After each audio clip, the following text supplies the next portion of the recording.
Yo, what's up? In this video, we're going to be covering the second game of the Swiss stage in terms of draft, C9 versus Mad. So for context, in this game, we actually got one game of context for what the meta is going to be, or at least what a couple of teams are prioritizing in this meta versus what people have been prioritizing in the play-in stage, right? Clearly, I mean, usually play-ins is not any good indication of like what's actually going to happen and what teams of this caliber are going to be going for. There are some champions that are overlapping though. So in this case, there are some unique bans with things like the Ivern that C9's banning out. That's probably something from inside information that they've studied, or there's something that they're going for here. Common bans here are going to be things like the Azir and Orianna. So name of the game is like these blind champions, all inclusive, just all encompassing champions. They're especially in the mid lane right now with the prominence of these two champions, especially Azir and Orianna. Well, LeBlanc's a bit of a more of a surprise because she's been nerfed a lot, but nothing I would say too special here. What sticks out to me is like there's probably a couple of priority picks available. As we know from last game, that T1 actually picked the Ashe in first rotation, and I think that is something that can be pushed up to even as early as B1. So that is just my take on this, and I think for the reasons that she's going to be just extremely high priority in the future. But you see the draft take a little bit of a different direction here in this case with the Talia B1, also very strong, very powerful in terms of being flexible both mid jungle, fitting in a lot of compositions. A lot of teams love that mobility that she brings to the table, right? The only caveat here is that, especially when slotted in the jungle slot, it's a little bit harder to draft comps around Talia because of the other aforementioned strong mid laners, but a lot of them are gone. So it does open up a couple more options. We can still see potentially it go either way, which is why it's picked B1 here. Mad go for a relatively generic R1, R2 in this case with the Rakan Jarvan.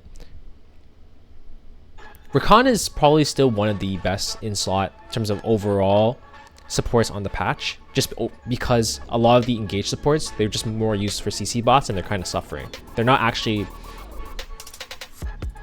that powerful in terms of overall strength. The J4 is a bit of an interesting pick, probably to try to nudge C9 to not push this Talia into jungle, but it honestly is potentially an advantage for C9 because J4 is a champion that is blinded very often, but also easily abused because of it. So C9 end up blinding top lane here with the Cassante, and then they break up the duo with Xayah. And honestly, with this dynamic with the duo, I feel like teams should just be either banning one of the two or just letting them have it, or prioritizing Rakan over Xayah, because what happens is what Mad is about to do. They take Rakan, which is the more important of the two, by the way, in isolation, and the duo is much less important in isolation. So it's a bit of a bait. C9 feel obligated. This has happened a lot in play-in stage, by the way. C9 feel obligated to break up the duo. They blind the Xayah, but then they pick comps that, Mad picks a comp or a champion that grants a good matchup, in this case being the Ezreal, because of the range advantage. There's a lot of champions that would work here in this slot. Ashe, aforementioned, would work great here. Even Caitlyn would be okay. It's not that strong with Rakan, but you get my point, right? Like, we can go into ADCs here. I'll give you some examples, right? Xayah has actually a pretty bad matchup curve in terms of overall. It's just that she's relatively safe, and she's somewhat blindable compositionally. She's not that blindable in terms of matchups, right? She would fare pretty poorly against Ashe, Jhin, Ezreal. Even Sivir would probably not be that great. Kalista, which is banned. There's a lot of things that like Mad can pick here to make sure that C9 doesn't have fun, right? At this point, directionally, both comps are kind of okay. It's not really determined. So C9's bans are basically about hedging for topside. because this Talia flex is still technically a thing, and they're playing around that. They have to use that as their draft advantage. That's the only thing they really have going for them right now. Mad on the other side, they know that they have range advantage and they have the favorable matchup. Their only real lose con at this point is anything that can really close the gap and cause problems for them in terms of starting a fight. So that's why the Nautilus rail bans are very natural here. Mad should probably just open mid on 4 here to save top for R5. It's nothing special. They don't need anyone special either, but the mid lane pool is pretty thinned by this point. So they actually blind Gwen. And oh, that's actually my bad, because they see Cassante, so they should be topping on R4 here, and the Gwen makes sense just due to the matchup and the ability to play counter pick.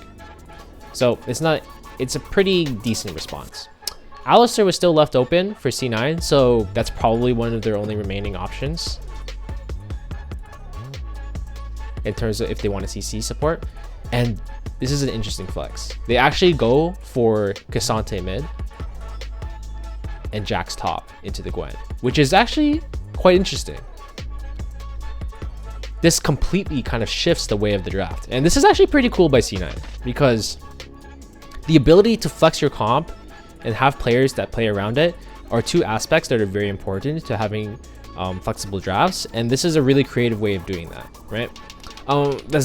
The Xayah I'm still not the greatest fan of, but I understand the appeal, right? Breaking up the duo, otherwise it would have been really hard. You would not be able to get prio in basically any matchup, so it is what it is, right?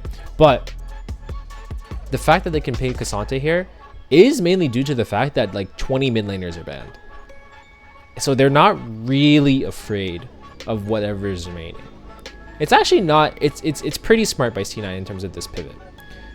And then Syndra is the response for R5, because really there's not much left in the pool, right? If we take a look,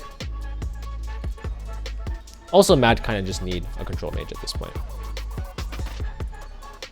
There's not really many options left. They could have picked Victor as well, but it's effectively the same thing. Syndra is probably better on the patch.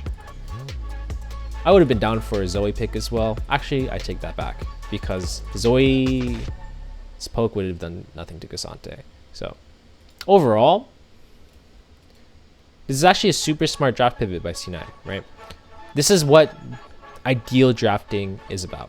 You want to keep up your flexibility and keep up the potential combinations of different drafts you can go for as much as possible, and then you can make your pivots at the critical points. So C9 were actually very aware of what their weaknesses were in the early phases of draft, and then they completely flipped it because of the Jax counter pick on 4-5 into Gwen. This is especially prominent on a blue side 4-5, because you're basically showing your entire hand at the end, right? You're all inning with 2 picks, and you're locking in your comp identity. In this case, the comp identity is essentially outdoing what Mad has to offer, right? And then causing some chaos in the game. That's probably their greatest asset here, right? They leveraged the blind Cassante to pull draft resources, so they actually got more they cheated counter picks here by getting more answers into topside where they normally think they wouldn't be able to, and then making Mad waste their R5, right? And all things considered, the Syndra R5 is pretty useless, right? You can just pick that whenever you want to. It's a pretty generic champion at this point. There's not really any matchups that would cause it a lot of problems. So main things to note here are C9's ability to punish Mad on bot side, because they actually have stronger laning, but they get outranged. And it's also managing the chaos that is what's happening in the jungle. So C9 are playing to manage that, while Mad just wants a slow and controlled game, and they're probably going to be able to just stat stick a lot of them in the end. So it's a pretty even draft overall, and both teams clearly know like what they're going for here, so it's pretty respectable. Hopefully this provides some insight into the draft for this game, and I'll catch you in the next one. Cheers.